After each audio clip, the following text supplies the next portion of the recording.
congratulate every single one of you who have made this possible, the DigiPlus Foundation. Your never-ending support to our LGU have played a big role into the adaptation on the digitization era of our city. To DepEd Cadiz City, who have never thought twice of investing its educators and learners' time to these activities, and for always believing in our LGU's capacity to recognize potential and deliver good and quality education. The Local Economic Development Investment Promotions Division, headed by Ms. Lynn Rigodos and her staff, most especially to Sir Kirby Bologna for always putting his heart and mind into these programs. Kung hindi ini tungod sa ila, hindi ini matigayon nga mga programa. No? Madamong gid nga salamat sa inyo dedikasyon, serbisyo, kag suporta. To all our guests and participants, I wish you luck. Tani mag-enjoy gid kamo, labi na gid ang aton nga mga estudyante, no? Kag kabay pa nga madamo gid kamo nga mabalon matapos ang ining event naton.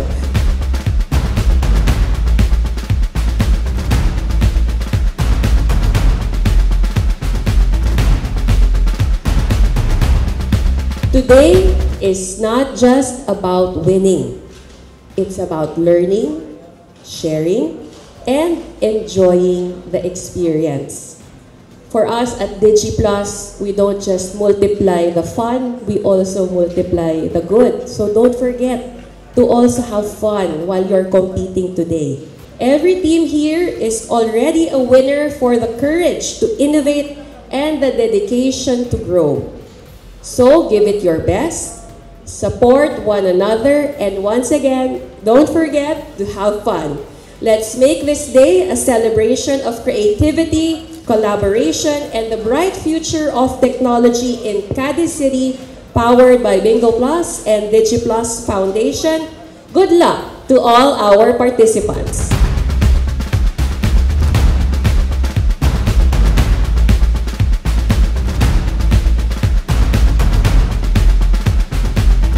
It's so inspiring to be in a room full and filled with innovators and people who are like you. And my advice is not just see it as a competition. Of course, it is a competition and we all want to win, no? Who likes to lose? But approach this, even if you don't win, in a win-win siya Japon. Yan mo kay Ari ka di subong. And perhaps maliwat pa ni. And the competition will be in your favor and you will win, no? So my advice for the presenters is to keep calm, trust that you have learned your material, trust on your prototype or your scientific idea, and let God do the rest.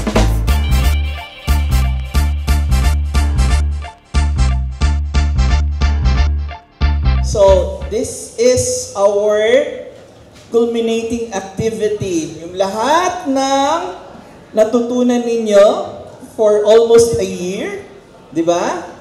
We will now put it into practice, or rather, put it into testing, coding, and finally, the actual output.